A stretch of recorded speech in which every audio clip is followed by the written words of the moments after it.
Hey everybody, it's Tuesday, April 23rd. I'm going to do my first Patreon-only video. In the future, these will be just for my Patreon subscribers. If you want to join up with us, the Patreon link is going to be in the show notes. What I'm going to go over in this video is how to use some advanced metrics to figure out when a player is ready to break out and when a player may be overperforming and ready for a decline. When I was a kid, we had batting average as the main metric we used to decide who was a good hitter and who wasn't. Batting average was basically every time a player came up to the plate, we subtracted the walks and the hit by pitches, and that gave us a number of at-bats, and then we just divided it by hits, so how many times they hit their way on base, and that became their batting average. Luckily for us, things change over time. Eventually, the Moneyball movie came out, and the A's realized that getting on base was important, so those walks and those hit by pitches were not as valuable as hits, but pretty valuable, because if you're on base, you have a chance to score runs. Brilliant! Eventually, that led to WOBA, weighted on-base average, and WOBA is basically your on-base percentage, how many times you come up to the plate, divided by the number of hits, walks, hit by pitches, and then it gives weight to extra base hits, doubles, triples, homers, increasing weight to those. And that increasing weight is based on your chances of scoring a run, based on what way you got on base. For example, hitting a home run, you have a really good chance of scoring a run, 100% chance of scoring a run. Hitting a single and getting a walk, a lesser chance. If you hit a triple, you have a pretty good chance you're going to score because you're already on third base. WOBA is a great way to calculate who can do the most damage coming up to the plate. A player who can only get on through walks and singles isn't going to be as productive as a player who hits a lot of home runs and triples. In 2016, StatCast started, and StatCast gave us another great metric, and these were expected statistics. Expected statistics look at the exit velocity of each ball coming off the bat and the launch angle of each ball coming off the bat. And without looking at the exact result of that particular player's at bat, it looks at results of similar exit velocities and launch angles and figures out whether that batted ball occurrence should have been a hit or not, and what the normal outcome of a batted ball with that exit velocity and that launch angle normally is. So from here we got expected WOBA. So as WOBA is a great metric to analyze actual results, xWOBA becomes a great tool to analyze expected results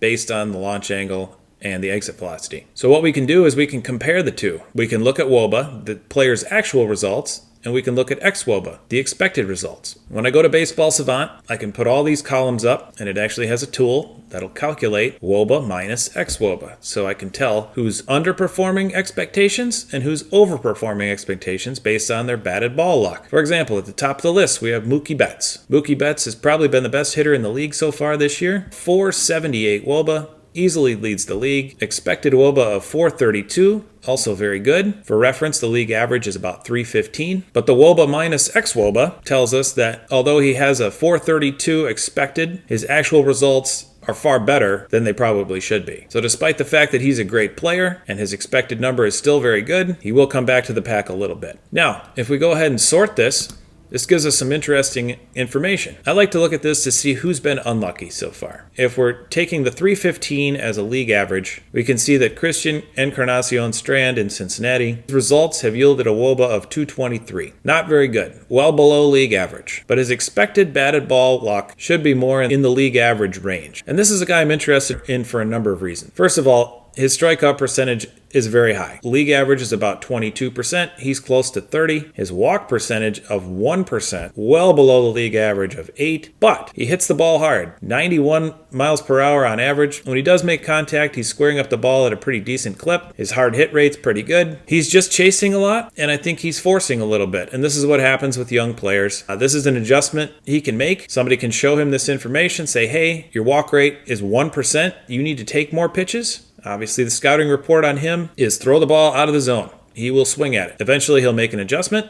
He'll stop swinging at the ball out of the zone. He'll take some walks, and then pitchers will have to throw him strikes. And when they throw him strikes, he's a very capable power hitter, playing in a great park. And right now, he has the biggest gap between his expected WOBA and his actual results. Other interesting things to look at here. Yordan Alvarez, obviously one of the best hitters in the league with Houston. 380 WOBA so far this year, but his expected is 464. This is one of the strongest hitters in the league. A 93 mile an hour average exit velocity. Barrel rate of 16.7%. So when he makes contact, he squares it up a lot. And you can see he's not swinging at balls out of the zone. 24%. This guy's an accomplished hitter, swinging at balls in the zone and not swinging at them out of the zone. I expect him to improve as the year goes on. Now, when we look at players who are underperforming and will probably improve, we still need to look at what their actual xWOBA number is. If it's still well below league average, like say Andrew Benintendi, 175 WOBA, 266 expected, well, he's underperforming, but even if he was performing up to where he should be, that 266 is still not good enough. Maikel Garcia in Kansas City, for example, 258 WOBA, 335 xWOBA. So performing well below league average, but his expected is pretty well above league average. So I think you can expect him to improve as the year goes on. Good barrel rate, good exit velocity,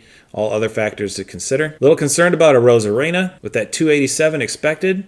Still doesn't look that good. It's not up to his normal standards. I'd wait on him, see if he improves. Brandon Nimmo is interesting, so slightly above league average results so far. Expected results, well above league average, over 400, leading off for the Mets. Jake Cronenworth off to a decent start, but looks like it could get better. I also get the question a lot of, who can I buy that I can just stick in every week? One player who I can just put in my lineup and leave him there for the rest of the season. Well, those are the superstars, and the superstars are pretty expensive. If I were going to buy one guy right now, I think it would be Bobby Witt Jr. See a lot of red on his page. He's 24 years old, so you're going to be able to use this card for years. Everything's improved year over year. Average exit velocity going up. Huge jump this year. He can obviously hit the ball hard. And as well as he's done so far this year, he actually can do better. Last year, he stole 49 bases. That's huge. Huge bonus for Sorare for stolen bases. And this guy can really hit. He's a league average strikeout rate. I think he's pressing a little bit. He's not walking as much as I'd like, but hard to nitpick with a guy with a 395 WOBA and a 447 expected WOBA. This is your next generation of superstar. Anybody that can steal this many bags is really going to help your team, especially if they're hitting for power and getting on base. An everyday player, he's going to get as many at-bats as he can handle, hitting in the 2 spot in Kansas City. I don't see many flaws in his game. He's going to be good for a long time. Another guy with some electric upside, but also some flaws is Elly De La Cruz. He has 11 stolen bases already this year. He stole 35 a year ago. Surpasses that this year at the pace he's on. He's one of the fastest players in the league. Sprint speed in the 99th percentile. He's been barreling up everything this year. 17% barrel rate.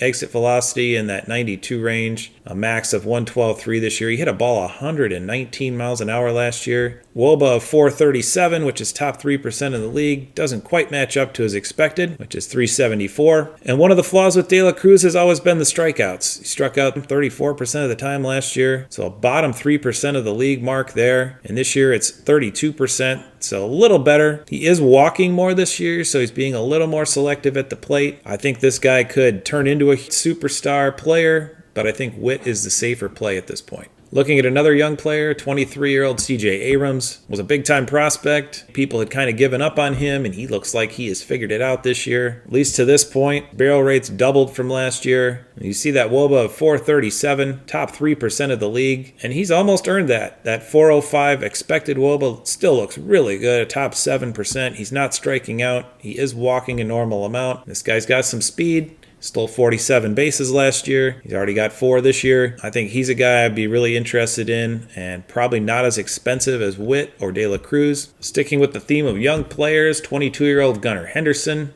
another guy you can keep in your gallery and use for years to come. He was decent in his debut in 2022. He was better last year, and this year it looks like he's taken another leap. At least so far this season. Barreling up the ball about twice the league average. Average exit velocity in the top 1% in the league. Already hit a ball 112.8 this year. That WOBA of 400 and the xWOBA of 392 tells me this is for real. 26% strikeout rate, so a little higher than league average, but that's fine. And a 7% walk rate, so as he gets more patient, his strikeout rate may come down, walk rate may go up, but obviously this guy is a really talented hitter. Sprint speed in the 90th percentile, he's going to steal you some bags. Gunnar Henderson should be on your radar as well. And let's take a look at some guys who may be overperforming. Orlando Arcia has been around for a while, playing in a good Atlanta lineup, and so far this year he's had some great results. You see that WOBA at 377, but the expected WOBA at 270 tells me that he's been a little lucky so far this year. He has cut his strikeout rate down, but his walk rate's under 5%. And you can see the difference in the line between those guys we were just going over, and Arcia doesn't have the barrel rate or the exit velocity, the expected batting average of 227, and he's hitting 338, so I think you can expect him to come back to reality pretty soon. Brenton Doyle in Colorado, off to a nice start, 379 WOBA, but just a 295 xWOBA.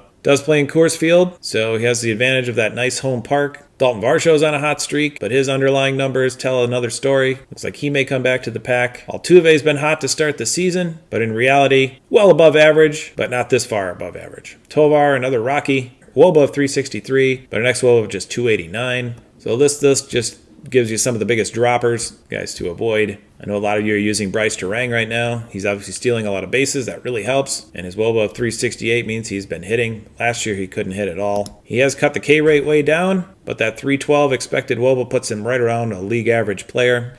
And I would expect his numbers to come down offensively. He's still going to steal, and he has earned some everyday playing time with this hot start, but I would expect him to come back to the pack. All right, so as you can probably tell, I really like breaking down players. If you are one of my Patreon subscribers and you need a player broken down, if you're comparing between two players, I'm happy to give you some information. We do have a chat feature on the Patreon site that lets all our members talk amongst themselves, ask me questions, and I can be reached through direct message as well. $5 a month gets you access to the sheet. We'll make helpful videos, try to find some players to add as the season goes on. As of right now, I have projections updated for game week 9. We'll be adding starting pitching projections tomorrow morning. Hitting and relief pitching are updated daily. $5 a month gets you full access to the sheet and helpful videos along the way. Come join us. It's going to be a great season.